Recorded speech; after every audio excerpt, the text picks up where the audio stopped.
explique tout dans cette vidéo.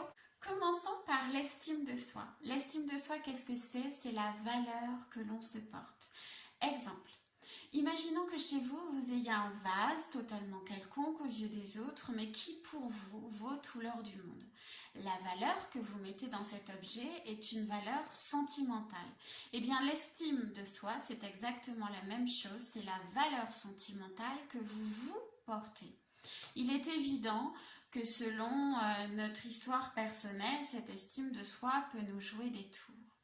Par exemple, si vous avez été un enfant qui avait entendu durant toute son enfance que l'école n'était pas fait pour vous, que vous n'étiez pas fait pour apprendre, et puis que lorsque les bulletins de fin de trimestre arrivaient, s'ils étaient moyens, limite on faisait péter le champagne parce que de toute façon on s'attendait pas à autre chose venant de vous, et ben il y a de forts risques qu'en grandissant vous ayez eu du mal à passer certains examens, voire même jusqu'au permis de conduire, et qu'aujourd'hui, même si votre situation actuelle ne vous plaît pas, vous n'essayez pas d'en changer puisque de toute façon, à vos yeux, forcément, vous ne méritez pas mieux. A contrario, si durant votre enfance, vous avez été toujours soutenu dans vos choix, si on vous a montré que lorsque quelque chose n'est pas facile aujourd'hui, elle pourrait le devenir demain, si vos parents vous ont montré l'importance grandissante que vous avez à leurs yeux, aux yeux de votre famille, de vos amis, eh bien en grandissant, forcément, vous allez avoir une estime de vous-même un peu plus importante, ce qui va vous permettre d'avancer coûte que coûte, de ne pas faillir devant la difficulté et d'aller au fond des choses tout simplement parce que vous savez que c'est possible et qu'avec de l'entraînement, on peut y arriver et que quoi qu'il en soit, on est fier de vous. Évidemment, dans la vie, rien n'est tout blanc ou tout noir et on peut également avoir une estime de soi en demi-teinte. Il est possible de connaître une partie de sa vraie valeur. Certaines personnes, selon leur schéma de vie, savent ce qu'ils ne veulent plus parce que ça les a fait souffrir, font preuve de résilience et avancent. Donc ils donnent l'impression d'avoir une grande estime d'eux-mêmes, puisqu'à chaque fois que quelque chose ne leur convient plus, ils font le nécessaire pour en changer. Sauf qu'ils ne sortiront jamais de leur zone de confort, puisque c'est leur sécurité. Et ils devront, pour se connaître en intégralité et connaître leurs vraies valeurs, travailler sur les blessures qui restent, les pardonner pour pouvoir avancer.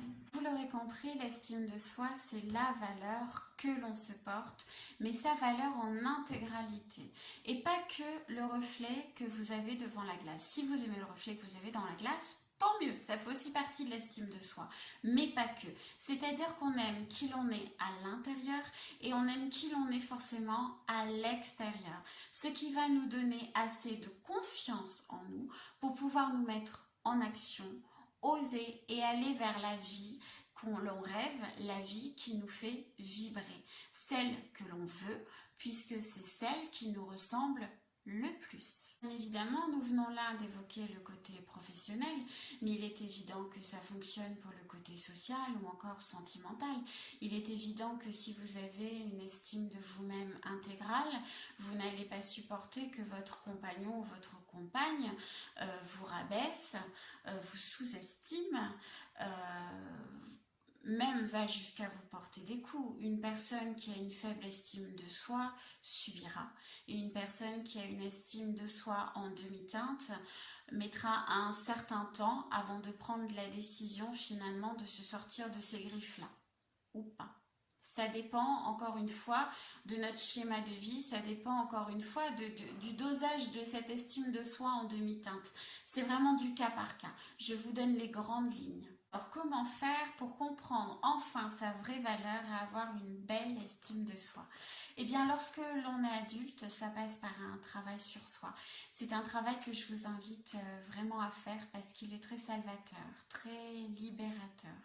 C'est un travail que l'on peut faire quel que soit son âge. On n'est pas tous prêts au même moment. En fait, vous saurez que vous serez prêt lorsque votre corps vous parlera. C'est des thèmes dont je vous ai parlé dans mon ancienne vidéo. Lorsque vous commencez à avoir tout un tas de douleurs, lorsque vous êtes fatigué, que le moral commence à être un petit peu en berne, c'est qu'il est temps. Il est temps de faire un travail sur vous, il est temps de changer de vie, il est temps de vous connaître. Le travail sur soi, c'est partir à la rencontre de soi-même pour enfin pouvoir s'aimer. Lorsque l'on est enfant, eh bien, c'est simple, c'est à nous, parents, d'apporter tout notre amour et toute notre bienveillance à nos enfants, à les encourager, à être fiers d'eux, à leur montrer l'importance qu'ils ont à nos yeux. Mais ne croyez pas que tout sera quand même une promenade de santé, hein. Non, non, non, non. Les moments électriques dans la vie d'un enfant font partie de son développement personnel, font partie de sa construction. Donc non, vous ne serez pas dispensé de ce genre de choses. Non, non, on doit y passer, c'est comme ça.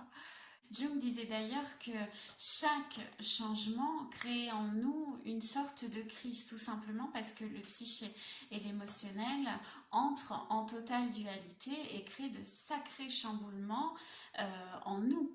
C'est comme ça, ce sont ce fameux moral en berne, ces douleurs, ces crises de colère, ce sont toutes ces manifestations qui montrent qu'il est temps en fait de changer, ce sont ces crises-là. Alors, je n'aime pas tellement donner d'âge, mais pour arriver à vous situer un petit peu, on a toutes sortes de crises tout au long de sa vie.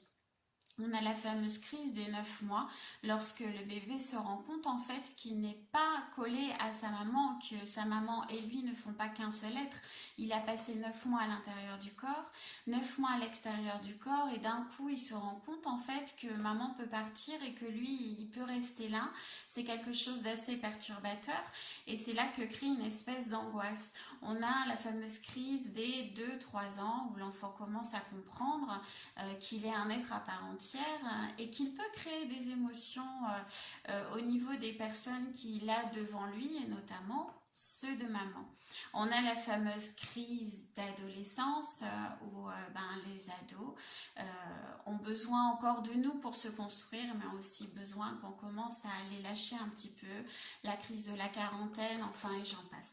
Enfin, vous avez compris, l'estime de soi, c'est la valeur que l'on se porte à soi-même et la confiance en soi, c'est se mettre en action. On a besoin d'estime de soi pour commencer à se mettre en action. Vous avez compris qu'une personne n'ayant pas du tout d'estime d'elle-même se contentera de ce qu'elle a et n'essaiera même pas de chercher autre chose. Une personne qui a une estime d'elle-même en demi-teinte osera certaines choses mais n'ira pas jusqu'au bout, ne dépassera pas sa zone de confort parce qu'il a besoin d'une certaine sécurité.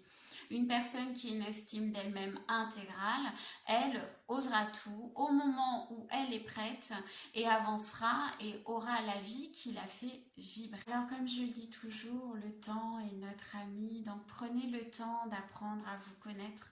Partez à la rencontre de vous-même si vous en avez besoin et vous verrez que vous pourrez au fur et à mesure construire vos projets, que tout commencera à s'ouvrir au moment opportun. Encore une fois, le temps est notre ami, ne précipitez rien, tout se fait tranquillement et sûrement.